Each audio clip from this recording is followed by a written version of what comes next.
Bonjour. Même si l'on a insisté sur la rapidité de la police nationale d'Haïti dans l'enquête, un peu plus d'une semaine après l'assassinat du président Jovenel Moïse, il faut bien reconnaître qu'il y a des zones d'ombre dans ces investigations. Diaspora Haïti, c'est toute nouvelle la caille. Et nous prenons tout de suite la direction de Port-au-Prince avec vous, notre correspondant Lecomte d'Or, pour bien revenir sur l'ensemble des incohérences de cette enquête. Le Miami Herald se demande par exemple comment le docteur haïtien vivant jusqu'alors aux États-Unis, Christian Emmanuel Salon, accusé d'être le cerveau de l'opération, a pu financer ce commando alors que son entreprise a déposé le bilan il y a plusieurs années. Autre question, comment expliquer que personne d'autre que le président ne soit mort cette nuit-là, que personne ne soit interposé? Le quotidien haïtien Le Nouvelliste note que les responsables de la sécurité de Jovenel Moïse sont actuellement sous le coup de mesures conservatoires, leur âme de service retirée, ils doivent pointer matin et soir à l'inspection générale. L'un d'entre eux, Dimitri Erard, le chef de l'unité de sécurité générale du Palais national, fait l'objet d'une enquête aux États-Unis pour trafic d'armes. Selon le journal colombien Semana, il fait de fréquents voyages en Colombie. Quant au fameux mercenaire colombien, comment expliquer qu'il n'ait pas fui après l'assassinat? Selon Radio-Télé Métronome, même Bogota parle aujourd'hui de confusion et fait part de sa solidarité aux familles de ces présumés mercenaires tués par la police. Pour ajouter à la confusion, le mystère demeure autour de la note vocale attribuée à la première dame, largement diffusée samedi sur des comptes Twitter officiels du gouvernement haïtien. Martine Moïse, blessé pendant l'attaque et soigné actuellement en Floride, y appelle à poursuivre la bataille menée par son mari. Ce message sera un faux selon Aïbo Post. Le média indépendant haïtien a fait analyser la voix de la première dame par deux groupes d'experts en intelligence artificielle. Leur conclusion laisse suggérer un doute raisonnable sur son authenticité. Et Lecomte d'Or, vous parliez du chef de la sécurité générale du Palais national, justement en voyant avec ce reportage de Radio-Canada que le président de la République haïtienne était mal protégé. L'église du Sacré-Cœur, détruite par le séisme de 2010, est encore en reconstruction. La messe est dite juste à côté. L'assassinat du président Jovenel Moïse est dans tous les esprits. Le prêtre offre la consolation d'une présence divine. Il est présent dans notre pays malgré la situation difficile que nous vivons.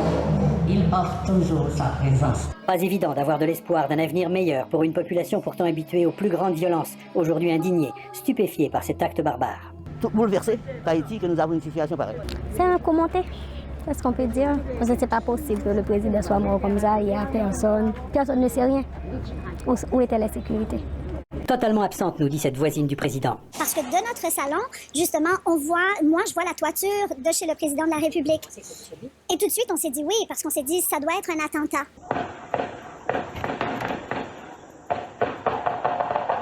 La nuit du 7 juillet, elle est réveillée par la fusillade. Depuis 2018, il y a 2 guérites au-dessus de la résidence. Moi, je dois vous dire que ça fait très longtemps que je n'ai pas vu d'activité au niveau de ces guérites. Le président était mal protégé et ça se savait. Le commando est entré par la grande porte. En 1 heure de lourde fusillade, seulement 2 victimes, le président et son épouse. Les autres victimes sont 3 mercenaires colombiens. L'un d'entre eux, l'ex-militaire Duvernay Capador Giraldo, dit à sa sœur quelque temps avant sa mort qu'ils étaient arrivés trop tard à la résidence. La personne qu'il devait protéger, le président, était déjà mort. Les Colombiens, ils étaient 26, ont été tués, se sont rendus ou ont été capturés alors qu'ils tentaient de fuir. Ils n'avaient aucun plan de sortie, ils étaient simplement retournés chez eux. La principale agence qui les avait recrutés plusieurs mois auparavant, CTU Security de Miami, avait elle aussi engagé des assassins. 5 Colombiens sont encore en cavale. Le commanditaire du meurtre, en tout cas, doit être riche et puissant. On peut dire que ça a l'air d'un coup d'État. Par exemple, il est classique, dans le cas d'un coup d'État, que les dirigeants qui sont en place disent à la population que nous avons le contrôle de la situation. Donc ce discours-là donne à penser, en fait. Situation sous contrôle, avec ce vide au sommet de l'État, pour combien de temps? Jean-Michel Leprince, Radio-Canada, Port-au-Prince. Jean-Michel Leprince, vous êtes à Port-au-Prince. Il y a certains qui doutent fortement que les meurtriers vont faire face aux conséquences de leurs actes. Oui, alors bon, vous avez d'un côté l'enquête policière avec l'assistance des Américains et des Colombiens. Vous avez l'enquête judiciaire qui a commencé. Et là, ça se passe au parquet. C'est le commissaire du gouvernement qui entend des témoins. Disons, il les a invités, il les a pas convoqués. Et les premiers sur la liste, je vous les nomme parce que c'est quand même intéressant. C'est l'ex-sénateur Steven Benoît, l'ancien député Yuri Latortue et surtout 2 hommes d'affaires très puissants ici, Réginald Boulos et Dimitri Vorbe, qui eux sont à l'étranger, donc ils ont été représentés par leurs avocats. Et ce qu'ils ont en commun, ces gens-là, c'est que ce sont des opposants, c'était des opposants farouches. très critiques du président Jovenel Moïse. Alors on veut les entendre parce qu'ils avaient des choses à dire sur lui et ils ont peut-être des pistes pour trouver les auteurs intellectuels de l'attentat. C'est ce que recherche le parquet. Et il y a des Haïtiens qui n'hésitent pas à les pointer du doigt en disant « ils sont derrière ces gens riches, ils sont derrière ce meurtre, c'est certain ». Alors maintenant, on peut se demander si, évidemment, on saura un jour la vérité ici sur cette affaire. On peut en douter parce que l'impunité, c'est la règle, disons ici. Alors j'ai posé la question au doyen justement du tribunal de Port-au-Prince et voilà ce qu'il m'a répondu. Vous entendrez après la version d'un chroniqueur judiciaire qui, elle, n'est peut-être pas tout à fait la même.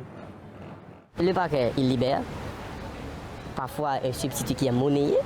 Même le commissaire du gouvernement, parfois, il ne le sait pas. Même le doyen ne le sait pas. Donc ici, même la personne qui a assassiné le président, dès qu'il est puissant, dès qu'il a de l'argent en main, il peut être libéré. Oui. C'est l'occasion pour nous de prouver que notre système judiciaire est à même de mener de grandes enquêtes. C'est l'occasion pour nous de prouver par un procès public que la justice haïtienne est capable d'arrêter et de juger tous ceux qui commettent des infractions sur le territoire national. D'aller jusqu'au bout et vous allez le faire. Allez jusqu'au bout. Et pendant ce temps-là, Jean-Michel, il y a des agents fédéraux américains qui ont été dépêchés en Haïti. Alors voilà, ça c'est une sorte de caution un petit peu pour le côté policier de l'affaire, bien sûr pas judiciaire. Il y a des Américains, il y a des Colombiens et ça donne un petit peu plus de confiance pour les Haïtiens qui, jusqu'à présent, estiment que du côté de la police, c'est l'impunité de la même façon. Alors les Américains sont prêts à aider, ils ont commencé de cette façon-là et vous allez entendre ce qu'a dit le président Biden pour la suite. The people of Haiti deserve peace and security and Haiti's political leaders need to come together for the good of their country. Over the weekend, I dispatched a high-level expert delegation to assess the situation and to determine where the United States can offer our support. The United States stands ready to continue to provide assistance, and I'll have more for you as we move on. Alors demain, d'autres personnes ont été invitées par le commissaire du gouvernement. Ce sont des membres de la sécurité du président Jovenel Moïse, dont le chef, Dimitri Erard, qui a effectué dernièrement beaucoup de voyages en Colombie. On se demande pourquoi et on se demande surtout pourquoi et comment ces agents de sécurité ont laissé entrer les mercenaires colombiens et laissé assassiner le président qu'ils devaient protéger. Très bien. Merci beaucoup, notre envoyé spécial en Haïti, Jean-Michel Leprince. Merci. Merci, au revoir. Et le Compte d'Or, on vous retrouve à Port-au-Prince. 3 nouveaux avis de recherche ont été lancés. 3 avis de recherche émis par la DCPJ. Il s'agit de Badio Joseph Félix, c'est lui qui a fait la location des voitures pour les mercenaires. Joseph John Joel, ex-sénateur de la République, c'est lui qui a référé Badio Joseph Félix à Evis pour les locations. Jar Rudolph alias Dordoff, il est considéré comme l'un des auteurs intellectuels de cet assassinat. Donc ces 3 individus-là sont activement recherchés par la police nationale ici en Haïti parce que les autorités estiment que ces 3 messieurs-là sont impliqués dans l'assassinat de son Excellence Jovenel Moïse. Et sur Diaspora Haïti TV, nous continuons d'investiguer le Compte d'Or.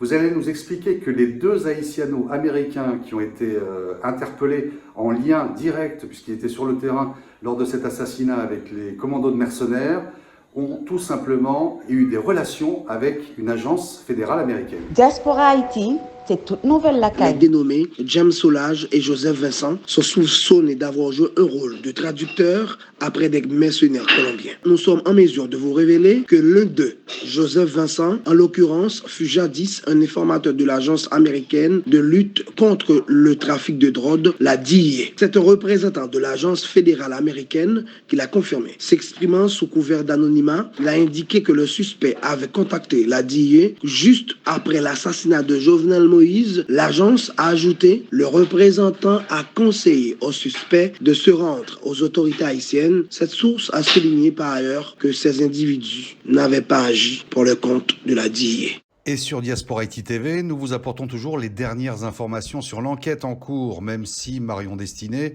il convient toujours de ne pas prendre au pied de la lettre les communications officielles, tant on le répète encore, les investigations ne mènent toujours pas aux commanditaires du manicide présidentiel, mais aux lampistes et aux exécutants. Reynaldo Corvington et Gilbert Dragon sont ainsi les 2 nouvelles personnes arrêtées par les enquêteurs de la Direction centrale de la police judiciaire. En présence d'un juge de paix, des perquisitions ont été effectuées au domicile de chacun de ces individus. Chez Reynaldo Corvington, la police a retrouvé 8 fusils de calibre 12 mm, dont 3 automatiques, un M1, un AR-15, 9 pistolets, 5 fusils de chasse. Plusieurs chargeurs, 3 grenades à fragmentation et un véhicule. Chez Gilbert Dragon, la police a confisqué plusieurs cartouches de calibre 12 mm, un AR-15, 2 pistolets de calibre 9 mm et 2 gilets pare-balles. Sur le plan administratif, 24 mesures conservatoires ont été prises à l'encontre de plusieurs policiers et responsables d'unités. Ils sont placés en isolement. Preuve, s'il en fallait une, que des complicités sont soupçonnées au sein de la garde présidentielle.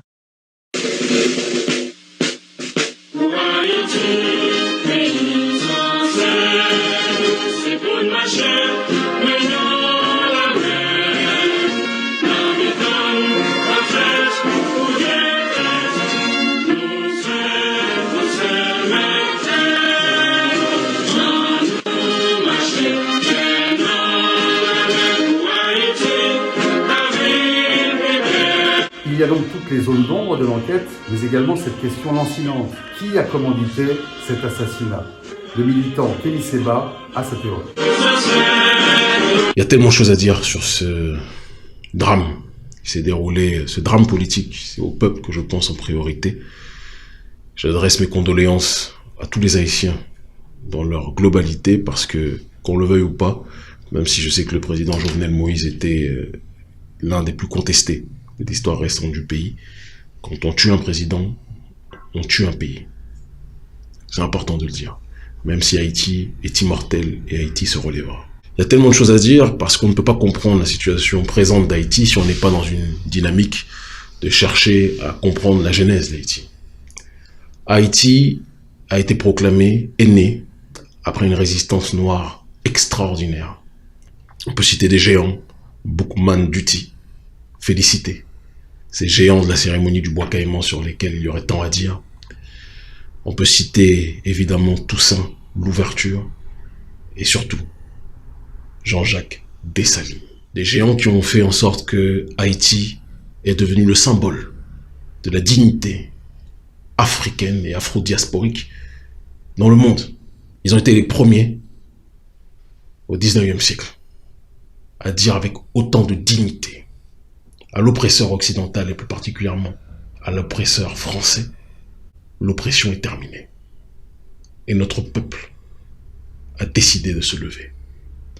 Rien que pour cela, les Africains du monde entier, nous avons une dette éternelle vis-à-vis d'Haïti. Il y a une sorte de consortium occidental pour faire en sorte de maintenir Haïti la tête sous l'eau. Parce qu'en maintenant Haïti la tête sous l'eau, quand d'autres nations songent à l'indépendance, on leur rappelle rapidement, vous voulez ressembler à Haïti? Vous êtes prêts à en payer le prix?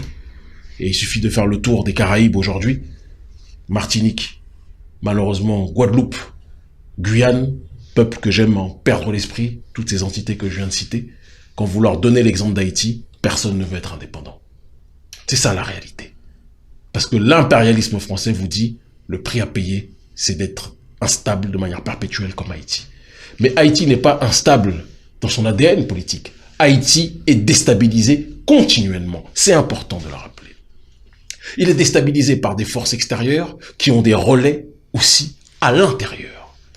Le relais à l'intérieur en termes de déstabilisation occidentale, ce sont ces familles, ces oligarchies syro-libanaises d'un côté, et aussi une classe, même si je n'aime pas moi j'ai toujours dit, et je reprends le propos de Malcolm, du plus foncé au plus clair, notre peuple est un et indivisible. C'est important de le dire. Mais il faut dire aussi que pendant la situation esclavagiste jusqu'à aujourd'hui, une caste de ce que l'on appelle de manière impropre les mulâtres, je n'aime pas ce terme, bourgeoise, a capté les richesses, les ressources du pays, d'accord, les a capturées pendant que les 3/4 de la population vivent en dessous du seuil de pauvreté. Et donc la conjonction de ces forces, les familles syro-libanaises d'un côté et la caste entre guillemets mulâtre de l'autre, a fait en sorte que ces deux entités sont devenues les oligarchies qui contrôlaient le pays. Et vous ne pouviez pas être président sans être dans la main de ces familles. Jovenel Moïse, parce qu'il faut qu'on en vienne à ce dernier, à la base est un entrepreneur agricole. Quelqu'un qui avait pour projet, paix à son âme, d'assainir l'eau. quelqu'un qui avait pour projet de travailler la terre et de faire en sorte que cette terre, dans un pays pauvre, ou du moins appauvri comme Haïti, puisse nourrir toute la population. Parce qu'il ne faut pas qu'on se trompe. Si le maître esclavagiste a pris cette terre, a tué les populations autochtones, a déporté notre peuple pour l'emmener là-bas, c'est parce que ces terres étaient porteuses de ressources. Il faut qu'on arrête de nous faire croire que Haïti n'a rien, ceci. Ça, ce sont des inepties. C'est faux. Si Haïti n'avait rien, il n'y aurait pas eu de déportation et l'oppresseur français n'aurait pas imposé l'esclavage là-bas. Et ça, Jovenel Moïse et plein d'autres l'ont compris. Donc Jovenel Moïse, qu'on a fini par surnommer l'homme de la banane, parce que à force de travailler la terre, à force d'en faire ressortir les trésors qui permettaient de nourrir une partie de la population, Jovenel Moïse avait acquis un certain succès d'estime auprès du bas peuple. C'est à partir de là que Michel Martelly a dit à Jovenel Moïse, tu seras le nouveau candidat du parti présidentiel. Mais le problème, c'est que lorsque Jovenel Moïse accepte cette proposition, Jovenel Moïse, qu'il le veuille ou pas, accepte les tenants et les aboutissants. Parce qu'on ne devient pas président d'Haïti sans être capable d'accepter les financements des oligarchies qui volent les ressources d'Haïti. Les deux facettes de l'oligarchie prédatrice financière que nous avions citées précédemment. Et ce faisant donc, Jovenel Moïse se fait financer sa campagne et devient président de la République d'Haïti. Mais lorsqu'il arrive au pouvoir, Jovenel Moïse déclare qu'il veut lutter contre la corruption. Et malheureusement, il y a un bug dans la matrice, un bug dans la réflexion. Puisque Jovenel Moïse déclare qu'il veut lutter contre la corruption, alors que c'est malheureusement ces lobbies de la corruption qui ont contribué à faire de lui le président. Et donc, dès lors, dès le départ, dès qu'il a dit qu'il voulait lutter contre la corruption, Jovenel Moïse a vu son régime être, et ses actions politiques, être parasitées. La population qui a cru au départ à Jovenel Moïse a vu en plus de cela le scandale, parce qu'il faut rajouter à tout ce récit, le scandale de Petrocaribe, où Hugo Chavez a financé Haïti, d'accord, pour que ces derniers puissent sortir du chaos dans lequel ils étaient. Il y a d'autres pays aussi qui ont connu ces financements, et malheureusement, ces financements, ces fonds ont été détournés, encore une fois, par les familles prédatrices et des politiciens qui leur sont soumis, corrompus, que nous avions cités précédemment. Ces différents facteurs ont fait que Jovenel Moïse a été vu comme un symbole de la corruption par la population. Moi-même, lors de mes divers voyages à Haïti, lors des diverses manifestations, la population disait qu'il n'en voulait plus de la classe politique dans son ensemble, y compris de Jovenel Moïse. Il faut qu'on soit capable de le dire. À cela, lors des manifestations, s'est rajouté le facteur des gangs qui sont venus réprimer justement les manifestants qui luttaient pour de la justice sociale, qui luttaient pour la fin de la corruption. Une partie de la population, il faut aussi le dire, était manipulée par une opposition qui elle-même était financée par les diverses familles qui voulaient, plus que jamais, rendre ingouvernable Haïti pour pousser Jovenel Moïse à se taire sur les questions de la corruption. Donc Jovenel Moïse, qui déclarait vouloir lutter contre un système, était vu par le peuple comme un garant de ce système. Parce que ce système avait tout fait pour rendre le pays ingouvernable de telle sorte que le peuple voit Jovenel Moïse comme la cible prioritaire. J'ai assisté aux manifestations et je peux vous assurer que le ras-le-bol de la population était légitime. Quand ils finissent par crever de faim, ils voient leur pays déstabilisé de A à Z, ils ne vont pas vous dire « oui, un tel dit qu'il veut, mais... » Non, ils vont tirer sur tout le monde. À juste titre, malheureusement. Quand je dis tirer, c'est en termes de slogan et de revendication.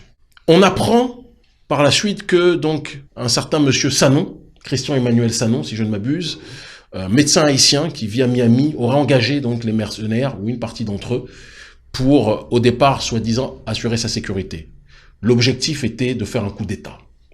Ils disent que le but était simplement de l'arrêter, monsieur Jovenel Moïse, mais j'ai envie de vous dire que si vous vouliez arrêter quelqu'un, quand la personne n'a pas d'armes, vu le nombre qu'ils étaient, ils auraient très bien pu l'arrêter et essayer de faire le coup d'État. Non, ils l'ont exécuté, je pense qu'ils essaient d'atténuer leur peine. Mais le vrai problème, ce n'est pas de savoir si Sanon est coupable ou pas. Il l'est, de toute évidence, sinon il n'aurait pas été livré. Mais le plus important est de savoir quelles sont les ramifications entre Sanon et les oligarchies que nous avions citées auparavant, des oligarchies prédatrices à Haïti, qui vole, qui spolie les ressources de ce pays qu'on présente comme le pays le plus pauvre, alors que c'est en réalité un pays appauvri.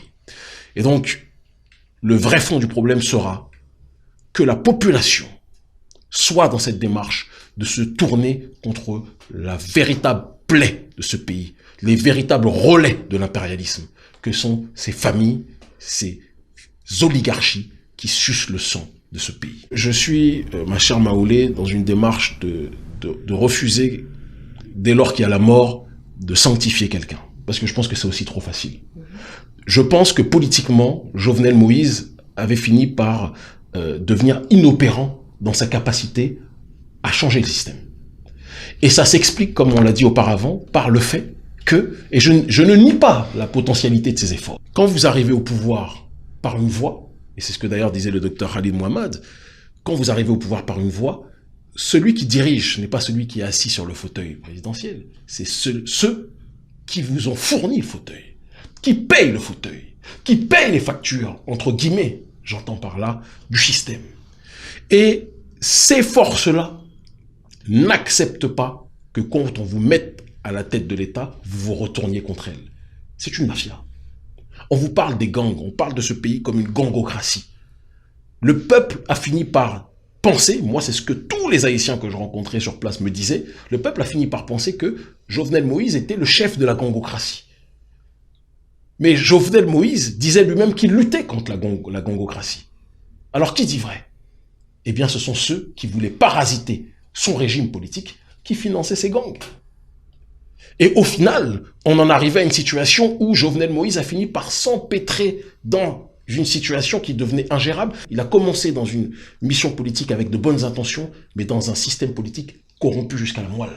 Mais on ne peut ni le présenter comme le Moïse de la lutte anticorruption, ni le présenter comme le chevalier de la corruption.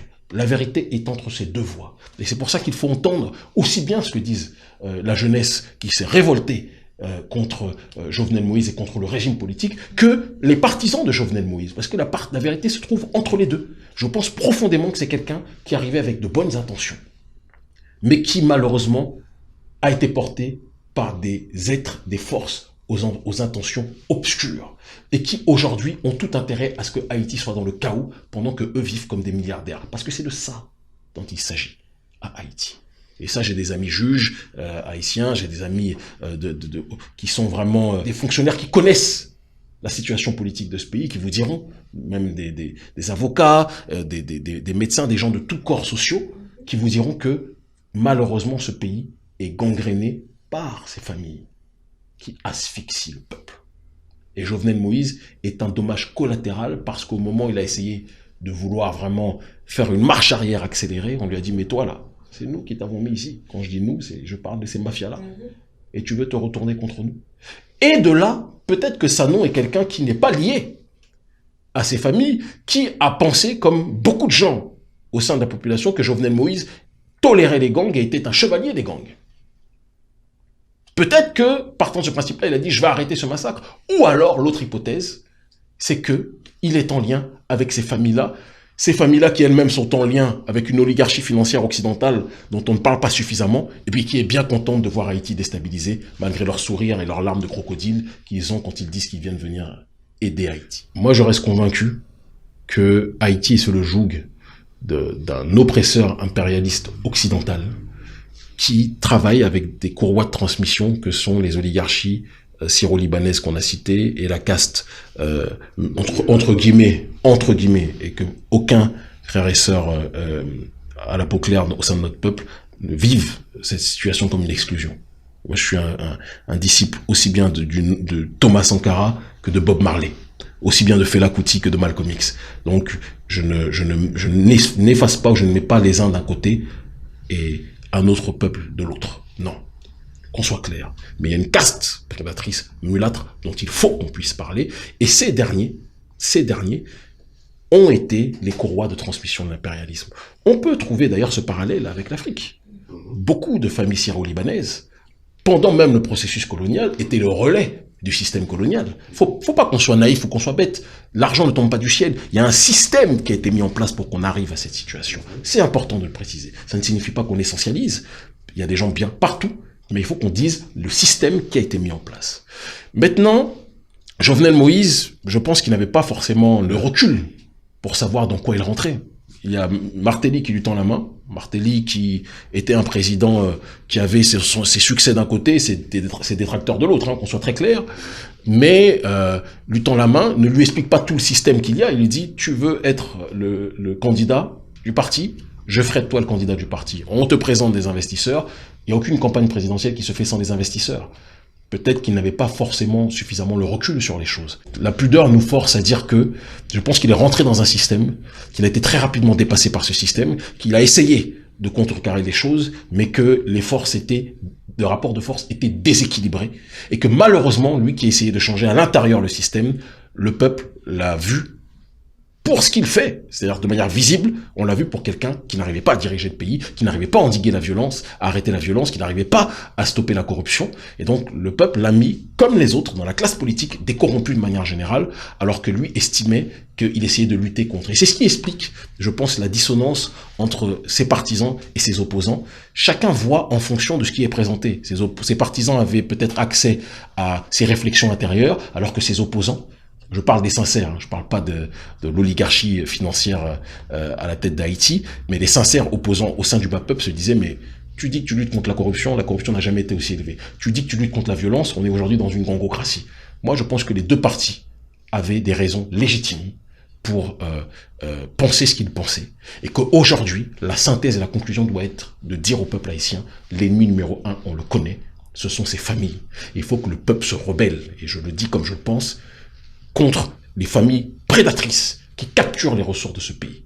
Ce n'est pas un appel à la violence, c'est un appel à l'intelligence. La violence quotidienne, les Haïtiens la vivent tout le temps.